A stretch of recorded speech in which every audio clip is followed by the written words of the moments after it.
तो पूरा year long कैसे प्रिपेयर करें सारे एग्जाम्स को ध्यान में रखते हुए? अगर गवर्नमेंट लॉ ऑफिसर एग्जाम की तैयारी कर रहे हो, चाहे तुम सेबी की तैयारी कर रहे हो, चाहे तुम आरबीआई की तैयारी कर रहे हो, सबसे पहले तो नोटिफिकेशन का वेट मत करो। डिवाइड योर टाइम के प्रीलिम्स और मेंस को साथ साथ करते जाओ। हाँ, तुम्हें 7 से 8 महीना तो लगेगा एक बार पढ़ाई करने में। तुम्हें क्वांट, इंग्लिश, रीजनिंग, जीके तो करना ही है। You just cannot skip these.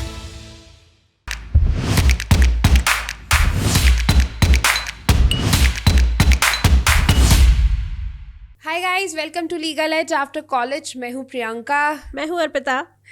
Ma'am, काफ़ी सारे स्टूडेंट्स हैं हमारे साथ भी जो गवर्नमेंट लॉ ऑफिसर्स की तैयारी कर रहे हैं, पर ये नोटिफिकेशंस बहुत ही अनप्रेडिक्टेबल होते हैं। कभी कोई नोटिफिकेशन आएगा, कभी कोई नोटिफिकेशन आएगा, तो बहुत वेट करना पड़ता है नोटिफिकेशन का। और एक बच्चा कम से कम 2-3 एग्जाम्स की तैयारी कर रहा है, तो पूरा ईयर लॉन्ग कैसे प्रिपेयर करें सारे एग्जाम्स को ध्यान में रखते हुए?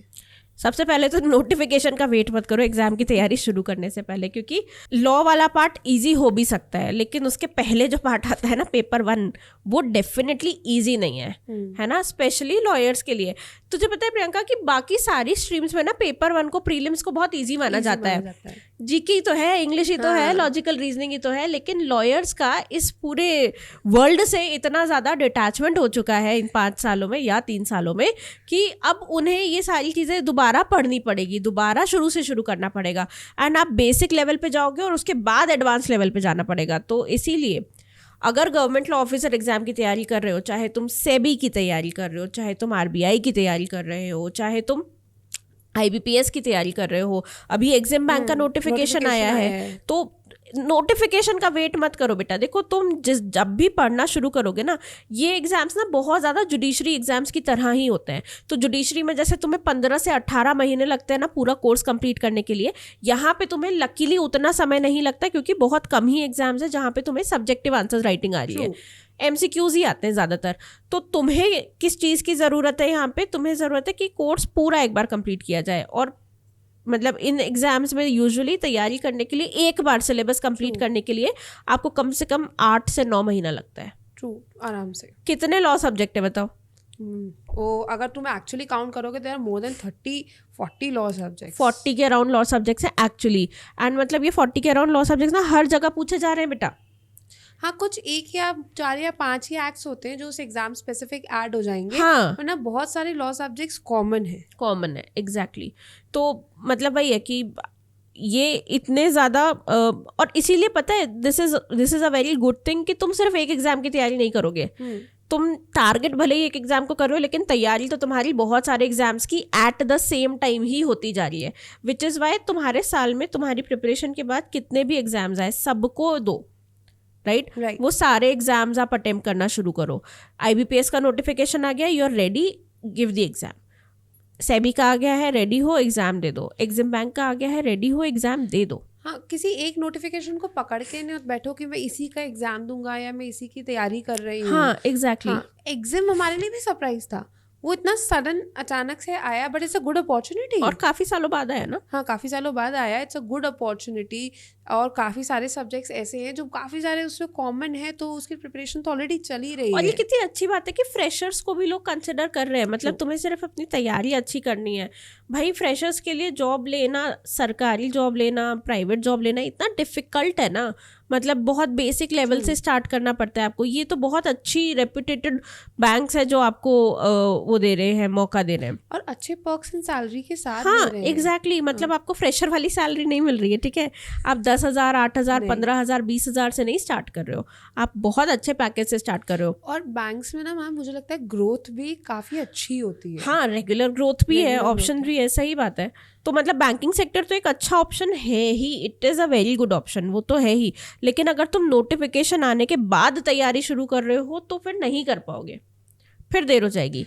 तो इसीलिए तुम अपना एक टाइम सोच के चलो कि तुम्हें 7 से 8 महीना तो लगेगा एक बार पढ़ाई करने में। उसके बाद 3 से 4 महीना तुम्हें एक रिविजन के लिए लगेगा, प्रैक्टिस के लिए लगेगा।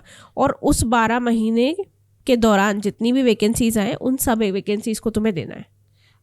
एक चीज़, जैसे जो 2 क्वेश्चंस है मेरे, पहले मेंस के लिए पूछ लेती हूँ, क्या ऐसा कुछ कर सकते हैं क्या कि जैसे 3-4 एग्जाम्स है जो हमें हाँ. पता है कि होते ही हैं, तो make a list of common subjects, हाँ. है ना, और पहले उनकी प्रिपरेशन कर लेते हैं, फिर दूसरा जो सब्जेक्ट स्पेसिफिक है वो नोटिफिकेशन आने के बाद शुरू कर सकते हैं। बिल्कुल बिल्कुल बिल्कुल, मतलब वो जो सब्जेक्ट स्पेसिफिक वाले होते हैं ना, जैसे एयरपोर्ट अथॉरिटी ऑफ इंडिया है तो उसमें एयरपोर्ट अथॉरिटी एक्ट आ जाता है ना, एयरफोर्स एक्ट आता है, ये तो बहुत छोटे छोटे से एक्ट्स हैं, पता है, बहुत छोटे छोटे से एक्ट्स हैं, ये आप लास्ट मिनट पे भी कर लोगे। सेबी के रेगुलेशंस भी तुम्हें लगता है कि 7-8 रेगुलेशंस हैं, हाँ. पर वो करने जाओगे ना 2 पेज का एक रेगुलेशन है, 4 पेज का एक रेगुलेशन है। तुम्हें अगर सेबी एक्ट पढ़ना है ना, मतलब सेबी एक्ट एंड रेगुलेशन अगर पढ़ना है ना, तो let me tell you, Priyanka ma'am बहुत अच्छा पढ़ाती है, मतलब मैंने खुद क्लासेस देखी है, तो SEBI was something which was new for me as well, है ना। तो जब मैं पहली बार समझने की कोशिश कर रही थी तो I started watching her lectures, extremely good, extremely good. In fact अगर तुमने इस वीडियो के नीचे कमेंट किया एंड मुझे 10 कमेंट्स मिले जो कह रहे हैं कि प्रियंका मैम रेगुलेशन पढ़ा दो, हम यूट्यूब पे पढ़ा देंगे, ठीक है। एक्चुअली पता है, अगर तुमने सेबी एक्ट अच्छे से कर लिया है ना, तो उसके बाद के रेगुलेशंस बहुत इजी हो जाते हैं, तुम्हें इतनी डिफिकल्टी नहीं आती, बिकॉज तुम्हें सेबी के पावर्स पता है, तुम्हें पता है कि किन किन एरियाज में कितनी पेनल्टी और क्यों लगा रही है, कि भाई वो इनसाइडर ट्रेडिंग पे भी लगा सकती है, अनफेयर ट्रेड प्रैक्टिस पे भी लगा सकती है, हाँ. तो उस पर रेगुलेशन होगा ही होगा, तो वो ईजी हो जाता है। और टू बी वेरी ऑनेस्ट, तुम कॉमन सब्जेक्ट की तैयारी करो, सेबी IBPS में भी आता है, सेबी तुम्हारे RBI में भी आ जाएगा, सेबी तुम्हारे सेबी एक्ट में भी आ जाएगा, सेबी में भी आएगा, कॉमन है, सब में आएगा, सेबी CUET के एग्जाम में भी आया था। हाँ.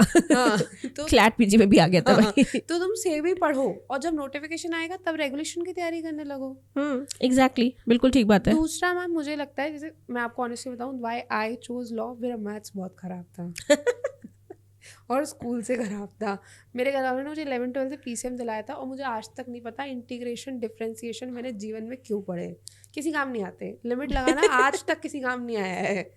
तो मेरे लिए बहुत डिफिकल्ट होता था जब मैं क्लैट के लिए भी क्वांट पढ़ती थी, क्योंकि मेरा नहीं था उतना, मेरा नहीं लगता, मुझे लगता है कि शायद ये मेरे दोस्तों के साथ भी था, तो मेजॉरिटी बच्चों का क्वांट उतना अच्छा नहीं होता। और 5 साल या 3 साल में तो हम क्वांट, GK और इसमें तो बैंकिंग अवेयरनेस भी आती है, इन सबसे बहुत दूर हो जाते हैं। तो ये जो बच्चों को लगता है ना कि लॉ कर लेते हैं, नहीं होगा। तुम्हें पता है हमारे पास ना लास्ट ईयर कुछ बहुत ब्रिलियंट स्टूडेंट थे, मतलब बहुत ब्रिलियंट स्टूडेंट, नहीं निकाल पाए एग्जाम क्योंकि प्री ही क्लियर नहीं हुआ।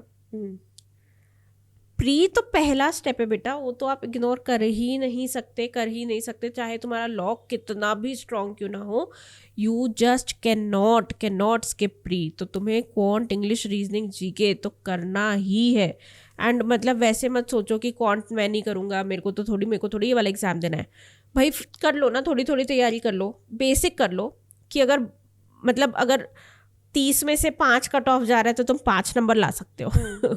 तो बेसिक तो करना पड़ेगा, जरूरी है। मतलब देयर वर स्टूडेंट्स जिनका मेंस का स्कोर इतना अच्छा था, 2 या 2.5 मार्क्स से उनका प्री निकला है, and I felt bad because they deserve. उनका लॉ का नॉलेज बहुत अच्छा है, बट सिर्फ वो वहाँ तक पहुँच नहीं पाए क्योंकि प्रीलिम्स क्लियर नहीं हुआ था। तो प्रीलिम्स में एक चीज़ मैंने ये भी रियलाइज़ करी है कि क्लैरिटी तो चाहिए ही चाहिए, नेगेटिव मार्किंग या एक्यूरेसी तो चाहिए ही चाहिए, बट ऐसा बेसिक जो एडवांस लेवल के क्वेश्चंस आते हैं, तो इनको टाइम मैनेजमेंट भी आना चाहिए, क्योंकि तुम टाइमली फिर खत्म नहीं कर पाओगे, या 45 मिनट्स डेफिनेटली। तो उसकी तैयारी मुझे लगता है ज़्यादा करनी चाहिए, डिवाइड योर टाइम के प्रीलिम्स और मेंस को साथ साथ करते चलो। हाँ, और मतलब साथ ही तैयारी हो सकती है, और प्री के लिए मतलब डरा नहीं रहे, लेकिन मतलब लगेगा घंटा रोज का, लगेगा कम से कम, तो उसकी तैयारी शुरू करो अपनी टाइम से, ठीक है। और अगर कोई डिफिकल्टी आ रही है तैयारी में किसी भी सब्जेक्ट में, तो हमें बता सकते हो, हम यहाँ पे पढ़ा देंगे। हाँ, ठीक है, ऑल राइट। अगर थोड़ी क्लैरिटी मिली है, पढ़ने के लिए मोटिवेशन मिली है, तो वीडियो को लाइक कर दो, चैनल को सब्सक्राइब कर दो, और इस वीडियो को अपने फ्रेंड्स तक भी पहुंचा दो, क्योंकि गवर्नमेंट लॉ ऑफिसर एक बहुत अच्छी अपॉर्चुनिटी है तुम्हारे लिए। तो अभी सब्सक्राइब करो। बाय।